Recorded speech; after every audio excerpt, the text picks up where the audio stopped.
네, 우리 하나님 말씀 고린도후서 보겠습니다.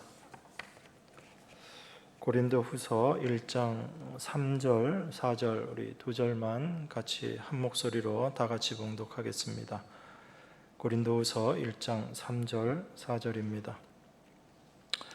찬송하리로다. 그는 우리 주 예수 그리스도의 하나님이시요 자비의 아버지시요 모든 위로의 하나님이시며 우리의 모든 환난 중에서 우리를 위로하사 우리로 하여금 하나님께 받는 위로로서 모든 환난 중에 있는 자들을 능히 위로하게 하시는 이시로다.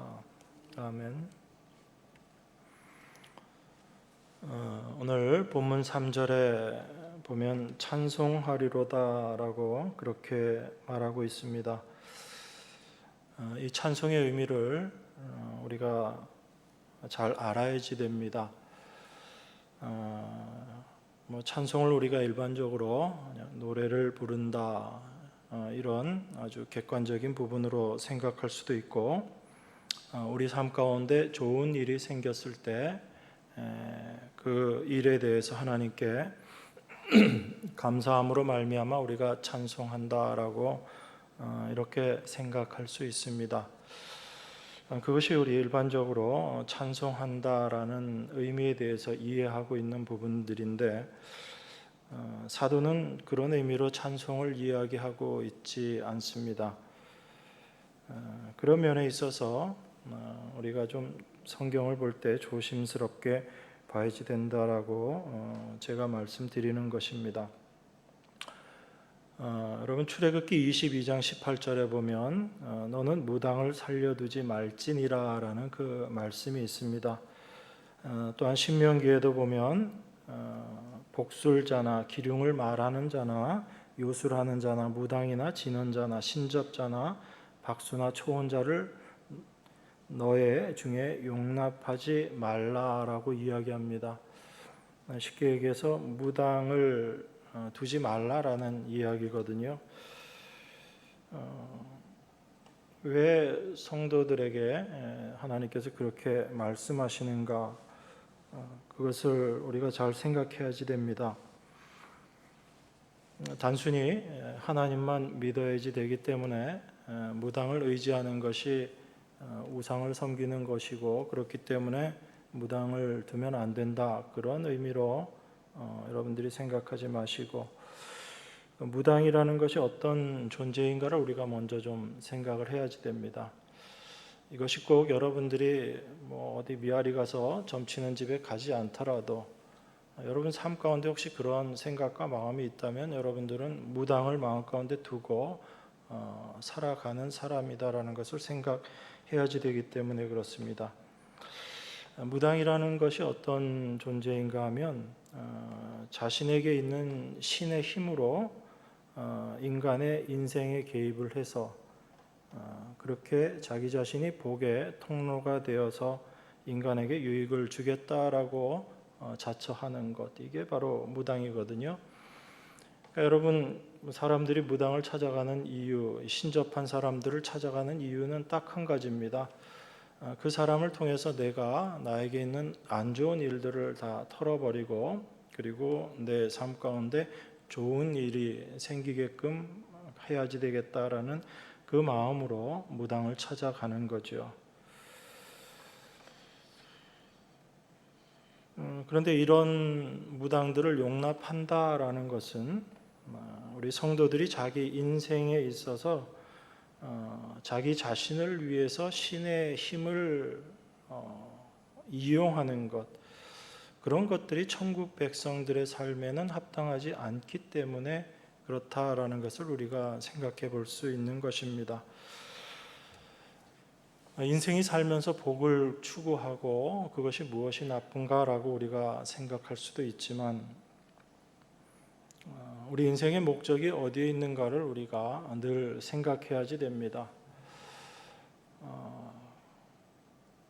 우리들은 은연중에 사람이 자기 인생의 유익을 위해서 그 유익을 추구하면서 살아가는 것은 나쁜 게 아니다라는 생각을 은연중에 갖고 있습니다. 그래서 신앙의 세계에서도 이런 것들이 유익한 것이다라고 이야기하고 이것이 복받는 길이다라고 이야기하면 그것을 추구하려고 애를 쓰고 많이 수고들을 하죠. 그런 의미에서 우리가 좀 고민을 해봐야지 되는 것입니다. 하나님은 무당을 살려두지 말지니라라고 이야기하고 계시거든요. 무당이라는 것이 그렇게 자기 자신의 유익을 추구하면 사람들의 삶 가운데 드러나게 되는 모습인데 과연 우리가 그렇게 나의 인생, 내가 살아가는 인생이기 때문에 내 인생을 위해서 나의 유익을 추구하면서 살아가는 그 삶, 그것이 과연 하나님 백성의 참된 삶의 모습이 맞는가? 늘 우린 고민해 봐야지 됩니다. 여러분 안에서 어떤 생각들이 나올 때 그 생각을 그냥 바로 붙잡지 마시고 이것이 정말 하나님의 백성으로서 합당한 것인가 아닌가를 여러분들이 좀 분별하도록 애써야지 됩니다.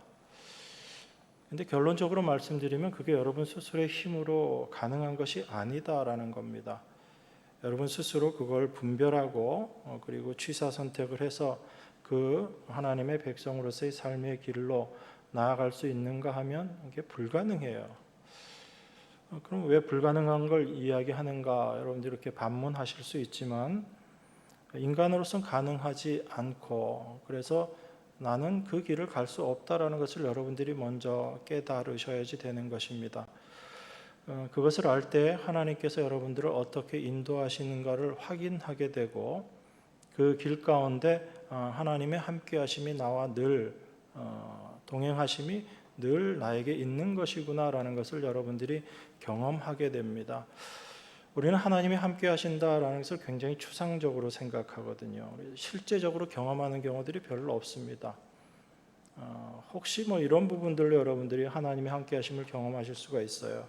삶 가운데 정말 어려운 일이 닥쳤는데 도저히 인간의 힘으로는 해결할 수 없을 것 같았는데 그 일을 어떤 상황으로 말미암아 해결함을 받았다. 그럼 여러분들이 감격하시면서 눈물 흘리시면서 정말 하나님이 함께 하시는 것이구나 그렇게 생각하실 수 있습니다. 물론 하나님이 함께 하심 맞습니다. 그런데 그런 일이 있지 않고 일상적인 삶 속에서 아니면 삶 가운데 고난이 오거나 어려움이 왔을 때 여러분들이 하나님의 함께 하심을 인정할 수 있게 되는가? 그렇지 못하거든요. 우린 대부분의 경우에 그런 경우는 하나님이 정말 계시는가라는 그런 의심조차 우리 안에서 생겨나는 것을 확인할 수 있습니다. 그래서 사람의 힘으로는 신앙생활을 할 수 없다라는 것이 결론인 거예요. 성경이 이야기하는 것은 그것입니다. 그러면 신앙생활은 어떻게 하는가? 우리 안에 계신 성령으로 말미암아 하는 것, 그게 신앙생활이거든요. 그러니까 하나님 백성 되고 하나님 백성으로서 살아가는 삶은 성령 받지 않고는 불가능한 일입니다. 성령이 없이는 인간의 힘으로 인간의 노력으로 열심히 종교 생활하는 거죠. 그런데 이게 겉으로는 별로 차이가 안 난다는 얘기입니다. 겉으로 보기에는 별반 차이가 없어요. 종교 생활하는 것이나 신앙 생활하는 것이나 크게 달라 보이지 않는다라는 겁니다. 그래서 많은 사람들이 그런 부분들에 대해서 오해를 하는 거죠. 그런데 우리가 분명하게 생각해야지 되는 것은 인간의 힘으로 할 수 있는 것 그건 종교입니다. 그런데 인간의 힘으로 할 수 없는 것 그게 신앙이거든요. 그래서 여러분들이 제가 자꾸 그 종교나 도덕이나 어떤 윤리 그런 삶을 가지고 신앙인의 삶을 비교하고 판단하지 마시라라고 말씀드리는 게 그런 모든 것들은 인간의 힘으로 할 수 있는 것들이기 때문에 그렇습니다. 여러분들이 윤리적이고 도덕적인 삶을 살지 말아야지 된다 그 얘기를 드리는 게 아니라 그러한 것들을 가지고 내 신앙을 다른 사람과 비교하려고 하지 마시고 다른 사람을 또 나와 비교하려고 하지 마시라는 겁니다. 그런 건 인간의 힘으로 얼마든지 만들어낼 수 있는 거예요. 정말 의지가 있고 도덕적인 마인드로 아주 투철하게 돼 있는 사람들의 삶을 보면 도저히 우리가 상상할 수 없을 정도의 삶을 살아갑니다. 그런데 그것도 인간의 힘으로 가능한 거거든요. 그런 걸 여러분들이 판단하지 마시라는 겁니다. 신앙생활은 성령으로 말미암아 되어지는 거예요. 그럼 거기서 우리가 차이점을 발견할 수 있어야지 되는 겁니다. 단순하게 외적으로 보이는 것들로 판단해서는 안 되는 거죠. 그러니까 이런 겁니다. 사람들이 수고하고 애쓰고 이 세상을 살아가는 것은 다 누구를 위해서 살아가는 거죠? 자기 자신을 위해서 살아가는 것입니다. 그게 인생의 목적이거든요. 여러분 중에 혹시 한 분이라도 나는 나의 유익을 위해서 살아가지 않는다라고 생각하시는 분 마음속으로 한번 손 들어보세요. 없잖아요. 다 여러분 유익을 위해서 살아가죠. 그게 인생의 본질의 모습인 것입니다. 그런데 하나님 백성들은 그 길을 가지 않는다라는 거예요. 이상한 겁니다. 그래서 이 세상에서 그리스도인은 핍박을 받을 수밖에 없고 고난을 받을 수밖에 없습니다. 외적인 어떤 고난을 받는 게 아니라 자기를 위해서 자기 인생을 살아가고 있는 이 세상 속에서 자기를 위해서 살지 않고 하나님의 뜻을 쫓아서 살아가려고 애쓰기 때문에 힘든 거예요. 그것 자체가 고난이다라고 제가 말씀드리는 겁니다. 그걸 보여주는 게 이스라엘 백성이거든요. 여러분 천국이 어떤 곳일 것 같아요? 여러분 생각에 굉장히 좋은 곳이죠, 그죠? 우리가 늘 소망하고 원하고 있는 곳이니까. 그런데 그 궁극적인 천국이라는 곳에서 어떤 개개인의 가치가 차별이 이런 것들이 드러날까요? 드러나지 않을까요? 있을 수가 없습니다. 왜 그러냐면 그 천국이라는 것은 인간 개개인의 가치가 드러나는 곳이 아니라 오직 하나님의 용서의 은혜만으로 살아가는 백성들이 모인 곳, 그곳이 천국이기 때문에 그래요. 만약에 그렇지 않고 천국이 인생 개개인의 가치의 차이들이 드러나는 곳이 천국이라면 거긴 천국이 아니라 지옥이 될 수밖에 없습니다. 그걸 여러분들이 분명히 생각하셔야지 돼요. 그래서 그걸 하나님께서 보여주신 것이 하나님이 택하신 백성 이스라엘을 통해서 보여주시는 것입니다. 이스라엘 백성이 어떻게 하죠? 열심히 자기들의 유익을 추구하면서 하나님 열심히 섬기면서 살아가겠다고 합니다. 그런데 도무지 하나님 말씀 앞에 다 실패하는 모습으로 드러나거든요. 이스라엘은 최종적으로 어떤 모습으로 드러나냐면 하나님의 심판을 받을 수밖에 없는 그런 존재로 드러나게 됩니다. 이게 이스라엘인 거예요. 그런데 그 이스라엘이 어떻게 하나님 백성으로 계속 유지가 되는 거죠? 그게 하나님의 용서의 은혜라는 것입니다. 그래서 끊임없이 성경은 그걸 보여주고 있어요. 구약의 이스라엘을 통해서 하나님은 그걸 보여주고 계시거든요. 이스라엘이 성공하고 아주 제대로 된 하나님 백성으로서의 삶을 살아내서 그들이 칭찬받고 그들의 가치를 인정받는 것이 아니라 하나님의 택하신 백성 이스라엘은 하나님 앞에서 아무 쓸모없는 심판과 저주의 존재라는 것이 드러나게 됩니다. 심지어 어디에서까지? 가나안에 가서까지. 그래서 그들에게 필요한 것은 하나님의 용서의 은혜만 필요한 존재다라는 것을 보여주죠. 그게 이스라엘의 역할이었어요. 하나님은 당신의 백성을 그렇게 쓰신다는 겁니다. 그렇게 불러내셔서 그 모습으로 완성시켜 가시는 거예요. 그래서 자기 자신을 의지하지 않고 오직 하나님만 의지하는 자로 만들어 가시는 것이 하나님의 일하심입니다. 이걸 우리 평생의 삶에 하나님이 그 일하시는 거예요. 그런 의미에서 우리가 사도가 찬송하리로다라고 이야기하는 이 찬송의 의미를 올바로 깨달아야지 됩니다. 여러분 하나님 날마다 찬송하시면서 살아가세요? 어떠세요? 언제 찬송하십니까? 여러분 삶 가운데 좋은 일 생겼을 때 그때 찬송하잖아요. 근데 사도는 그렇게 이야기하고 있지 않다라는 것을 우리가 잘 확인해 봐야지 됩니다. 사도가 3절에서 찬송하리로다 그는 우리 주 예수 그리스도의 하나님이시요 자비의 아버지시요 모든 위로의 하나님이시며 라고 그렇게 이야기하면서 4절에 뭐라고 이야기하냐면요, 우리의 모든 환난 중에서 우리를 위로하사 우리로 하여금 하나님께 받는 위로로서 모든 환난 중에 있는 자들을 능히 위로하게 하시는 이시로다, 이렇게 이야기합니다. 여러분들은 이 3절 4절을 읽으시면서 찬송하리로다 이 말과 여러분들이 어디를 자꾸 매치를 시키느냐면 위로하게 하신 하나님이 우리를 위로하셨다라는 이 말에 여러분들은 자꾸 연결을 시킵니다. 그래서 나를 위로하여 주셔서 하나님을 찬송합니다, 이렇게 생각하거든요. 그런데 여러분 이 말씀 좀 자세히 읽어보세요. 여기서 지금 사도가 강조하는 것은 단순히 하나님께서 나를 위로하여 주셔서 내가 하나님을 찬송한다라고 이야기하고 있는가, 아니면 다른 것을 오히려 더 이야기하고 있는가라는 것입니다. 사도는 찬송하리로다라고 이야기하면서 오히려 4절에서는 우리의 모든 환난 중에서라고 이야기합니다.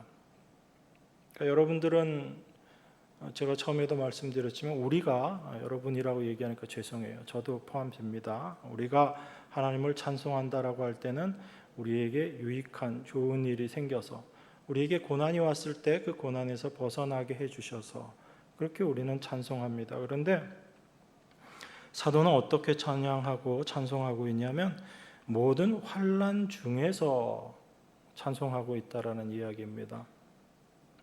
그런데 그 위로를 하나님께서 주셨다는 얘기예요. 그런데 그 위로도 자세히 보면 사도를 위로하긴 위로도 아닙니다. 사도를 위로하기 위한 위로도 아니에요. 어떤 위로죠? 모든 환난 중에 있는 자들을 능히 위로하게 하시는, 모든 환난 중에 있는 자들을 위로하게 하시게끔 하시기 위해서 사도에게 위로를 주셨는데, 사도는 여전히 어떤 상태에 있다고요? 고난 중에 있다고요. 그런데 그런 하나님을 사도는 지금 찬송하겠다라고 그렇게 이야기합니다.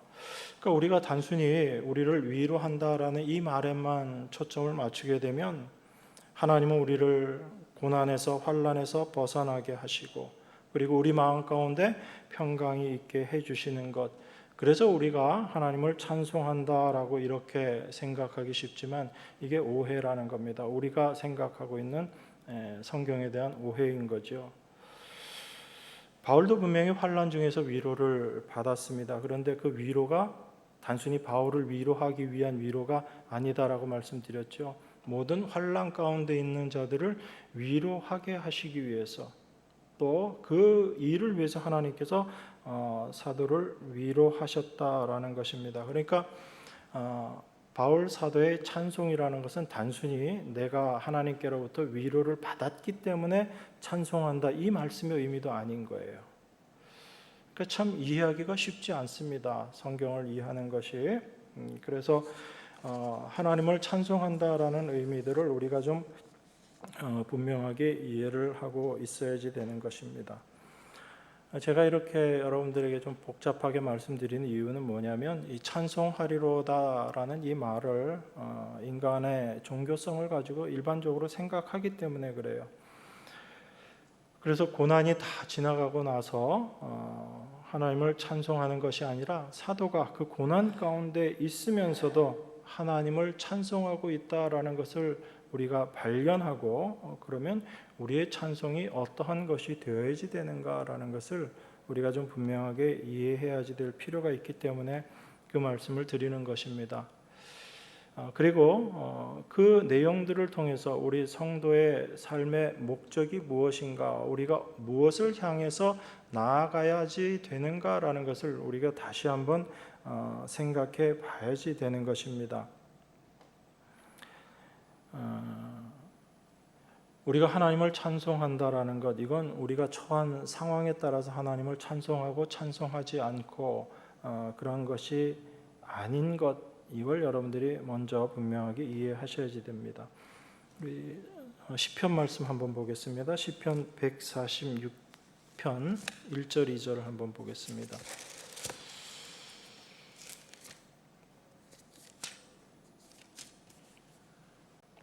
제가 봉독하겠습니다.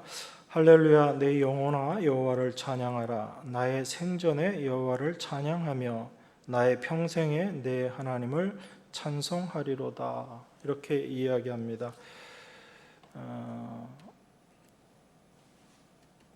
지금 시편 기자가 내 영혼아 여호와를 찬양하라라고 그렇게 이야기하고, 나의 생전의 여호와를 찬양하며 나의 평생에 내 하나님을 찬송하리로다, 이렇게 이야기해요. 여러분, 우리 평생에는 좋은 날만 있습니까? 아니면 슬픈 날만 있습니까? 이게 다 있습니까? 좋은 날도 있고 슬픈 날도 있습니다. 그러니까 이 평생에 하나님을 찬송하라라는 이 말은 내 삶 가운데 기쁜 일이 있든지 아니면 슬픈 일이 있든지 찬송하겠다라는 그런 뜻입니다. 그러니까 우리가 기쁜 날에 찬송하는 건 큰 문제가 되지 않지만, 슬픈 날에 찬송한다는 거, 이게 쉽지 않고 어찌 보면 가능하지도 않은 일이죠. 우리 마음이 그렇게 되어지지 않기 때문에. 그런데 중요한 것은 그 슬픈 일조차도, 슬픈 날조차도 하나님이 하시는 일이다라는 것을 깨닫게 된다면 우리의 시각이 달라지는 거죠. 그 슬픈 일조차도 하나님께서 행하시는 일이다라는 것이 우리 안에 깨달아진다면, 그때 그 일에 대해서 우리는 감사할 수 있고 하나님께 찬송할 수 있는 것입니다.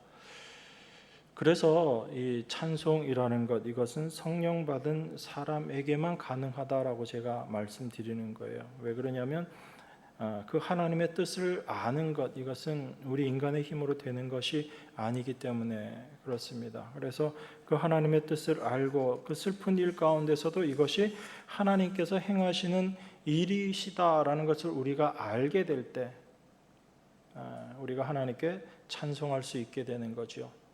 단순히 찬송하는 것이 아니라 감사하면서 찬송할 수 있게 되는 것입니다.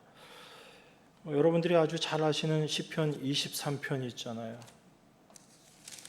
한번 볼까요? 시편 23편 5절 6절도 이렇게 이야기합니다. 주께서 내 원수의 목전에서 내게 상을 베푸시고 기름으로 내 머리에 바르셨으니 내 잔이 넘치나이다. 그러면서 6절에서 이렇게 이야기하죠. 나의 평생의 선하심과 인자하심이 정녕 나를 따르리니 내가 여호와의 집에 영원히 거하리로다. 이렇게 이야기합니다. 다윗이 뭐라고 이야기해요? 내 평생에 하나님의 선하심과 인자하심이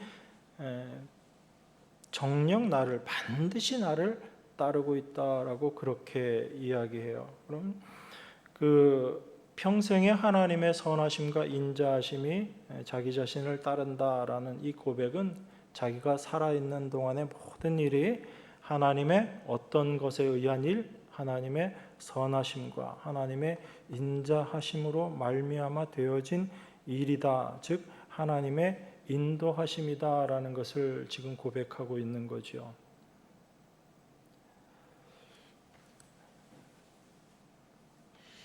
그러니까 우리가 평생을 살아가면서 우리 삶 가운데 여러 가지 일들이 있지만 그 고난과 환난 또한 하나님께서 우리를 도우시는 하나님의 선하심과 인자하심이다라는 것, 이걸 우리가 생각해야지 됩니다. 그래서 제가 그 말씀을 드린 거예요. 우리 인생의 목적이 무엇인가? 우리 자신의 유익을 추구하고 자기 가치를 드높이기 위해서 살아가는 것이 인생인데, 그게 그리스도인의 삶의 목적이 아니다라고 말씀을 드리는 거예요. 왜냐하면 하나님은 우리를 그런 자로 만들어 가시는 것이 아니기 때문에 그렇습니다. 우리 자신이 어떠한 존재인지를 깨닫게 하시고, 그런 우리들을 용서하시는 하나님의 그 용서의 은혜, 피로 말미암은 하나님의 용서의 은혜가 무엇인지를 올바로 깨닫는 자로 만들어 가시는 것, 이게 하나님의 인생에 대한 목적이거든요. 그러니까 여러분에게 있어서 참된 복은 어떤 게 참된 복인가요? 그 하나님을 더 깊이 알아가는 것, 그리고 내가 하나님이 원하시는 그 인생의 길을 가게 되는 것, 그게 여러분들에게 참된 복인 거예요. 그러니까 우리는 그 복에 대한 개념부터가 바뀌어져야지 되는 것입니다. 모든 종교가 그렇죠. 지금 많은 교회들도 그렇게 이야기를 하고 복을 우리가 사람들이 생각하는 그 개념에서 복을 이야기하고 있기 때문에 그 복받기 위해서 우리에게 좋은 일들이 생겨야지 되고 하나님은 우리에게 좋은 것만을 주시는 하나님이셔야지 된다라고 이야기합니다. 물론 하나님은 우리에게 좋은 것만 주세요. 그런데 그 좋은 것이 여러분들이 생각하는 그 좋은 것과 일치되지 않는다는 데 문제가 있는 거죠. 그럼 하나님은 어떻게 하실 것 같아요? 여러분 생각에 맞는 그 좋은 것을 주시겠어요? 아니면 하나님이 정말 좋은 것을 여러분도 좋은 것으로 깨닫게 하시는 그 길로 여러분들을 인도하실 것 같아요? 후자겠죠. 그래서 우리 인생에 하나님께서 개입하시고 간섭하심, 늘 함께 하심이 어떤 것인가를 여러분 평생의 삶을 통해서 하나님께서 깨닫게 해주시는 것입니다. 그래서 고난과 환난 또한 하나님께서 우리를 도우시는 그 도우심의 손길이다라는 것을 우리로 하여금 깨닫게 하시는 거예요. 그 환난과 고난을 통해서 우리의 버려야 될 것들을 버리게 하시는 것입니다. 우리가 잘못 가고 있었던 그 길을 하나님께서 돌이키시는 거예요. 돌이키게 하시는 거예요. 그것이 하나님의 인도하심입니다. 그런데 많은 사람들이 하나님의 도우심, 하나님의 인도하심 이런 것들을 자기가 하는 일이 잘 되는 쪽 이것으로 자꾸 확인하려고 하기 때문에 하나님이 함께 하신다라는 것을 깨닫지 못하고 인정하지 못하는 거예요. 내 삶 가운데 왜 이런 일이 생기지? 우리 가정에 왜 이런 일이 있지? 이런 생각들이 하나님이 우리와 함께 하시지 않는 것이지라는 이 생각으로까지 여러분들에게 미치게 되는 거죠. 그 생각을 누가 준 것 같아요? 자기를 위해서 살아가게 하는, 자기의 유익을 위해서 살아가게 하는 사단이 심어준 마음인 거거든요. 그게 선악과 사건이잖아요. 사탄이 뭐라고 유혹을 합니까? 아담과 하와에게 너 저 선악과 따먹으면 너 눈이 밝아져서 너가 하나님처럼 될 거야 라고 그렇게 이야기합니다. 하나님이 창조하신 그 세상에서 하나님의 창조하신 것으로 만족하면서 그 안에서 이것이 가장 아름답고 좋은 모습이다라는 그 상태로 살아가야지 되는 피조된 인간에게 사탄이 유혹한 것이 그거죠. 이게 너한테 더 유익한 길이야 라고 이야기하는 것입니다. 지금 현재의 상황보다 너가 선악과를 따먹고 눈이 밝아져서 선악을 아는 자가 되고 하나님같이 된다면 그게 너에게 더 유익한 것이야 라고 그렇게 유혹을 한 거죠. 그것이 우리 마음 가운데 들어와 있는 것이거든요. 그래서 인간은 끊임없이 자기의 유익을 추구하면서 살아가는 거예요. 근데 그게 죄라는 걸 모르는 겁니다. 세상은 그걸 죄라는 것을 모르고 또 죄라고 인정하지도 않죠. 그래서 성령이 임하셔야지만 그것이 죄다라는 것을 알게 되고 자기를 위해 살아가는 것이 하나님 앞에 어떤 죄인가를 깨닫게 되는 거죠. 그래서 사람의 힘으로는 살아갈 수 없는 거예요. 생활할 수 없는 겁니다.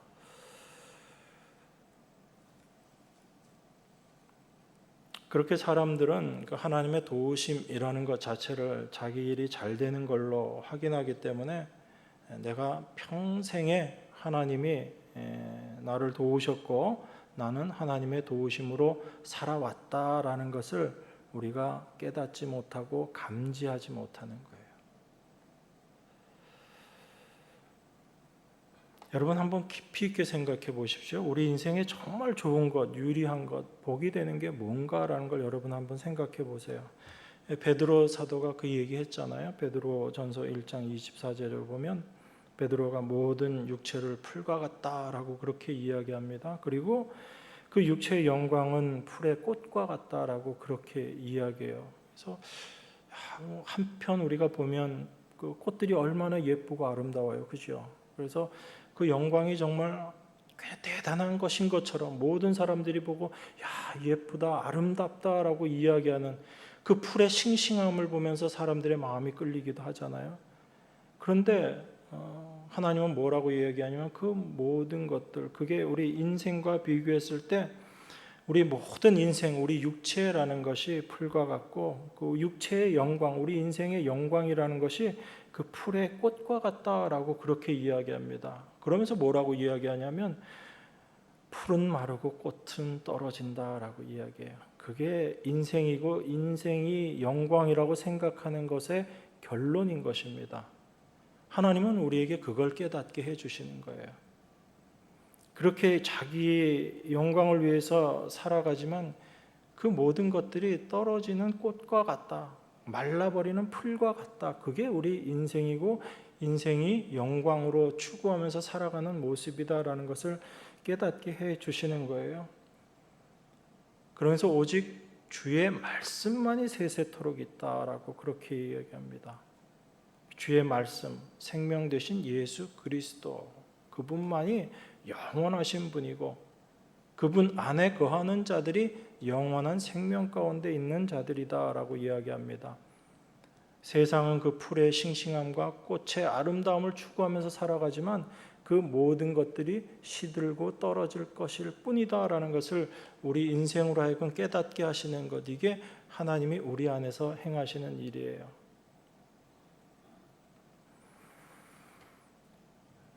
그래서 우리 인생의 가치를 어디에 두고 살아가야지 될 것인가를 우리 안에서 깨닫게 해 주시는 것입니다.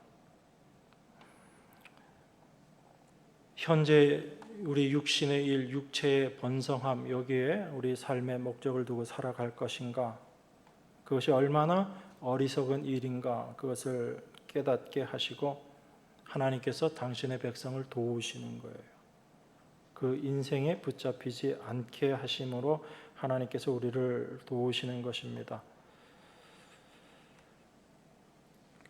우리가 믿는 예수님은 어떤 분이신가 하면 십자가에서 죽임을 당하신 분, 그분이 바로 예수님입니다. 그러면 그 예수님을 우리가 믿는다라고 할 때 단순히 나를 구원해 주셔서 감사합니다의 그 믿음이 아니라 우리가 믿는 그 예수님이 정말 이 세상의 가치만 두고 인생을, 그 삶을 살아가셨던 분인가, 그것을 우리가 늘 생각해야지 되는 거죠. 세상이 추구하는 그 모든 가치들을 의미 없다, 헛되다라고 말씀하시고 그 인생의 가치를 추구하면서 살아가는 것이 바로 죄의 모습이다라는 것을 우리에게 깨닫게 해주시고 십자가에서 그 죄를 용서해 주신 거거든요. 그래서 그 십자가는 우리가 날마다 생각해야지 되고 날마다 그 십자가 앞에서 우리 삶의 목적이 무엇이고 삶이 어떻게 나아가야지 되는가라는 것을 우리로 하여금 생각하게 해야지 되는 십자가로 여러분 삶 가운데 작용되어야지 되는 것입니다. 그래서 제가 자주 드리는 말씀이 그거잖아요. 여러분 십자가 앞에 섰을 때 도무지 무슨 생각을 하시냐고. 나를 용서해 주신 주님 감사합니다. 이걸로 끝날 것인가? 아니면 왜 하나님의 아들이신, 하나님이신 그분이 십자가에 달려 죽으실 수밖에 없었는가? 그것을 생각해야지 되는 것이 십자가의 앞에 서 있는 우리들의 모습인가? 이걸 여러분들이 생각하셔야지 되는 겁니다. 하나님이 십자가에서 피 흘려 죽으실 수밖에 없었던 그 이유, 바로 여러분과 저를 위한 거잖아요. 어떤 우리의 죄를 위해서. 그 죄라는 게 하나님으로 만족하지 못하고 하나님만 의지하지 못하고 자기의 유익을 추구하면서 살아가고 있는, 자기의 가치를 드러내려고 하는 그 삶, 그것이 바로 죄의 모습이었다라는 것을 깨닫게 하시고 그 죄를 위해서 하나님께서 십자가에 달려 돌아가신 것입니다. 그렇게 될 때 성도의 삶은 어떤 모습으로 이해되어야지 되는가? 자기의 가치를 추구하는 삶이 아니라 하나님의 뜻을 이 세상 가운데 드러내는 하나님의 도구로서의 삶으로 자기 인생을 생각해야지 되는 것입니다.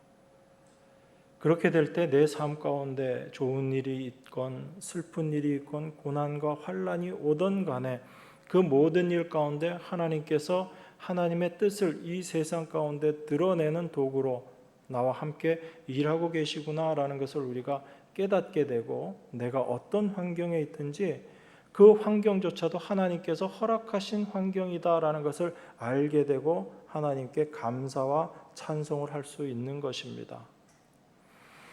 여러분, 사도행전 16장에 보면 그 말씀이 있죠. 24절 25절에 보면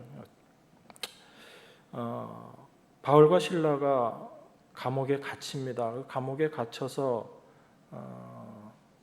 착고에, 그 발이 착고에 아주 튼튼히 채워진 상태에서 바울과 실라가 어떻게 하냐면 기도하고 하나님을 찬미합니다. 그랬더니 거기에 보니까 바울과 실라가 기도하고 하나님을 찬미하매 죄수들이 듣더라라고 그렇게 이야기합니다. 바울과 실라가 왜 감옥에 들어가게 됐죠? 귀신 들려서 점치는 어떤 여종이 있었는데 그 여종에게서 귀신이 나가게 해버렸어요. 그 여종에겐 참 유익함이었는데 그 일이 그 여종의 주인들에게는 어떤 일이 되냐면 이게 굉장한 손해를 입힌 일이 되어버린 겁니다. 그래서 그 주인들이 바울과 실라를 붙잡아서 자기들이 받지도 못하고 행하지도 못할 일들을 저 사람들이 전한다 그렇게 이야기를 하고 그들을 끌고 가서 매를 맞고 옥에 갇히게 해버린 겁니다. 그런데 그 상황에서 바울과 실라가 기도하고 하나님을 찬송하거든요. 여러분 한번 생각해 보십시오. 바울과 실라가 옥에 갇히게 되었다. 이거 인간적인 시각에서 판단하면 복음 전하는 게 복음 전파에 지장이 생긴 겁니다. 그죠? 우리가 생각하기엔 바울과 실라가 거기서 할 수 있는 일이 아무것도 없다라고 그렇게 생각되어지기 때문에 그렇습니다.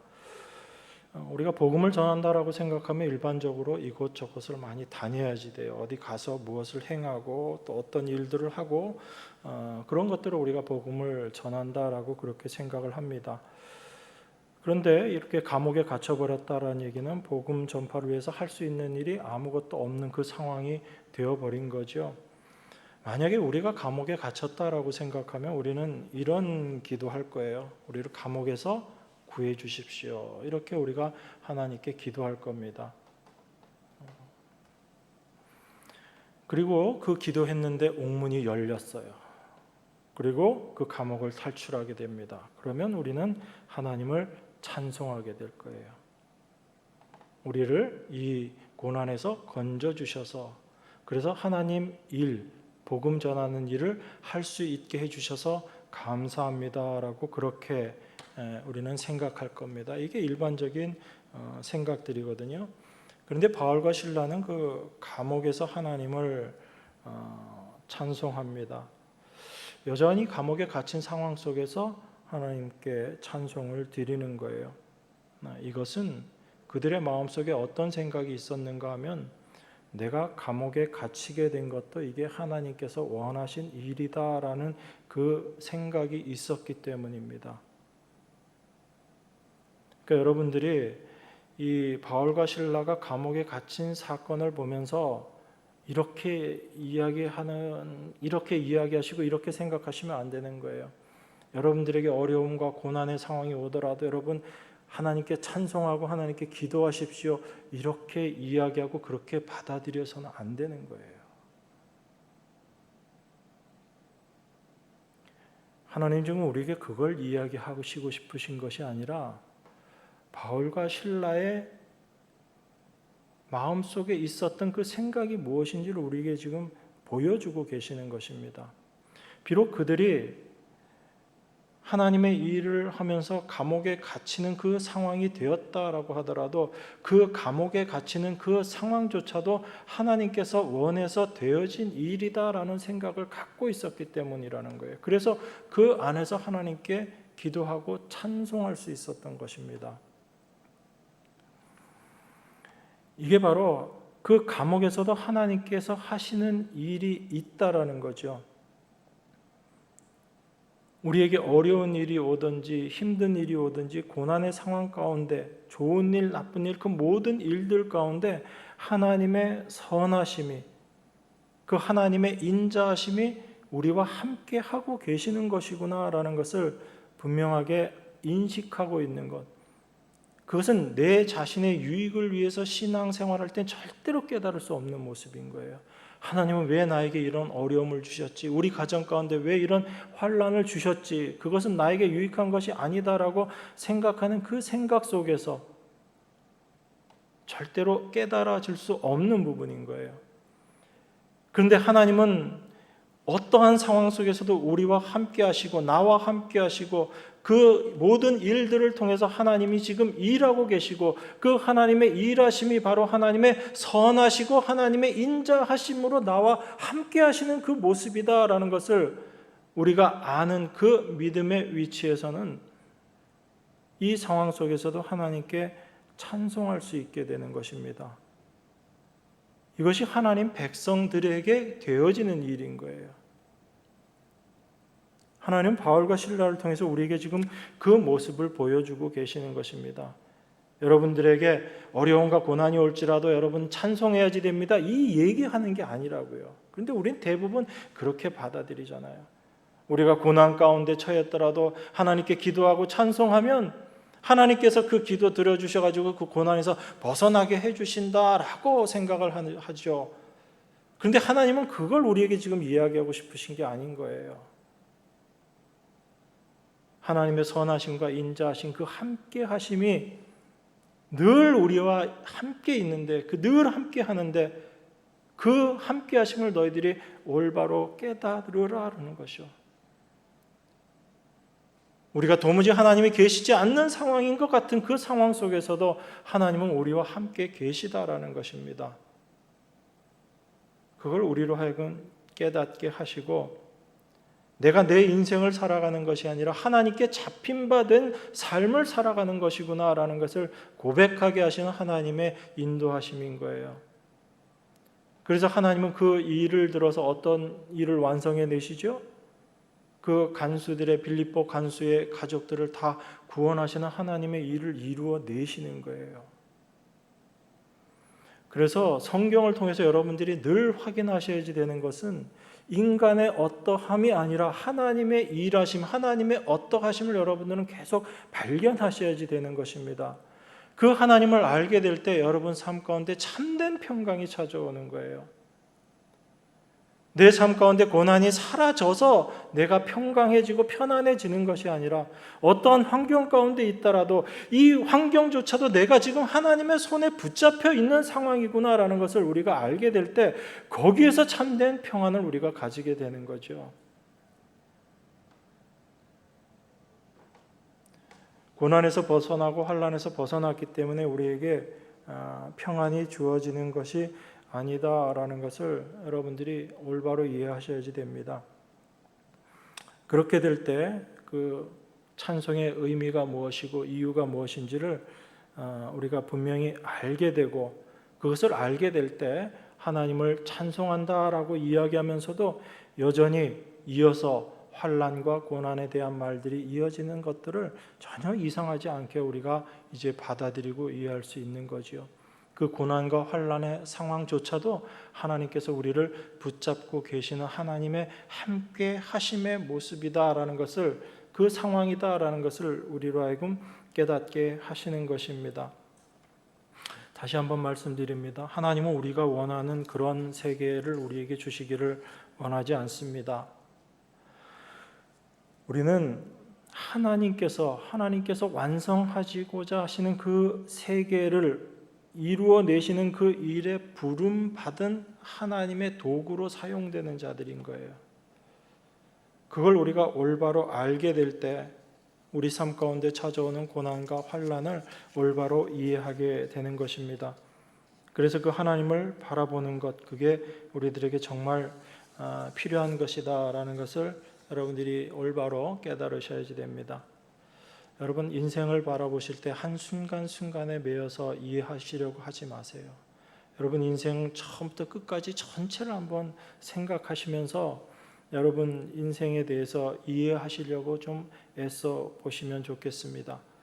그랬을 때 하나님께서 우리 안에서 그 하나님의 말씀을 이루시기 위해서 일하시는 하나님의 일하심이 여러분 눈에 보여질 거예요.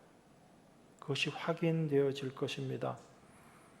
그렇게 될 때 우리 인생 자체가 바로 하나님의 일하신 일 안에 있다라는 것을 우리가 알게 되고, 그 깨달음 속에서 매 순간 하나님의 일하심을 우리가 확인할 수 있게 되는 것입니다.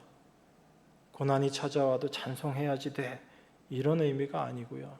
우리는 그 고난도 주시는 하나님의 뜻을 우리가 이해해야지 되는 것입니다.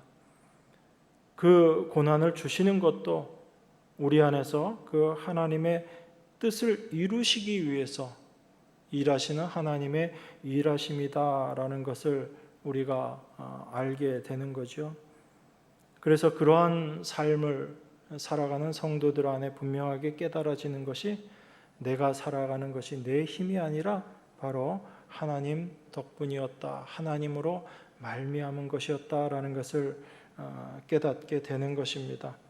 그 하나님의 일하심을 여러분들이 알게 되고 그것을 인정하게 될 때 여러분 삶 가운데 어떤 것이 있냐면 든든함이 있는 거예요. 거기서 우리는 불안함에서 벗어나게 됩니다. 내 삶 가운데 어려움이 찾아오지 않을까? 이 일로 말미암아 내가 고난을 겪지 않을까? 이게 중요한 것이 아니라 내 삶 가운데 고난이 오고 환난이 오고 어려움이 온다 할지라도 그 모든 상황이 하나님께서 주관하고 계시는 하나님의 일하심 안에 있다라는 것을 알게 될 때 우리 안에 참된 든든함, 참된 소망이 자리 잡게 되는 것입니다. 그래서 시편 기자가 이렇게 얘기하는 거죠. 시편 119편 71절에 보면 고난당한 것이 내게 유익이라, 이로 인하여 내가 주의 율례를 배우게 되었노라 라고 그렇게 이야기합니다. 고난을 통해서 주시는 하나님의 은혜, 단순히 고난을 극복하게 하시면서 하나님의 일하심을 깨닫게 하시는 것이 아니라 그 고난 자체를 통해서 하나님께서 우리를 인도하고 계신다라는 그것을 아는 그 믿음이 여러분 안에 분명하게 자리 잡기를 원합니다. 그렇게 될 때 어떤 상황 속에서도 하나님의 함께 하심을 깨닫게 되고 그것을 고백하는 참된 성도로서의 삶을 살아가게 될 줄 믿습니다. 이 은혜가 여러분과 저에게 늘 충만하기를 바랍니다. 기도하겠습니다. 하나님 아버지 감사합니다. 바울이 찬송하라라고 말한 그 말씀의 의미가 무엇인지를 잠시 묵상했습니다. 도무지 우리 인간의 능력으로 될 수 없는 일임을 또한 고백하오니 우리에게 말씀하신 하나님께서 우리 안에서 성령으로 이 모든 일들 이루어 내실 줄 믿습니다. 그 하나님의 손에 잡혀서 우리 평생의 삶이 그 잡혀서 살아가는 인생임을 깨닫게 하시고 우리의 유익을 위해서, 우리의 복을 위해서 추구하며 살아가는 그 인생길에서 오직 하나님만 바라보고 하나님만 의지하는 자로 살아가게 하시는 하나님의 복된 손길임을 또한 고백합니다. 이 은혜가 우리들의 날마다의 삶 가운데 충만할 수 있도록 하나님 저희들 깨닫게 하시고 은혜로 함께하여 주시옵소서. 귀하신 예수 그리스도 이름으로 기도드리옵나이다. 아멘.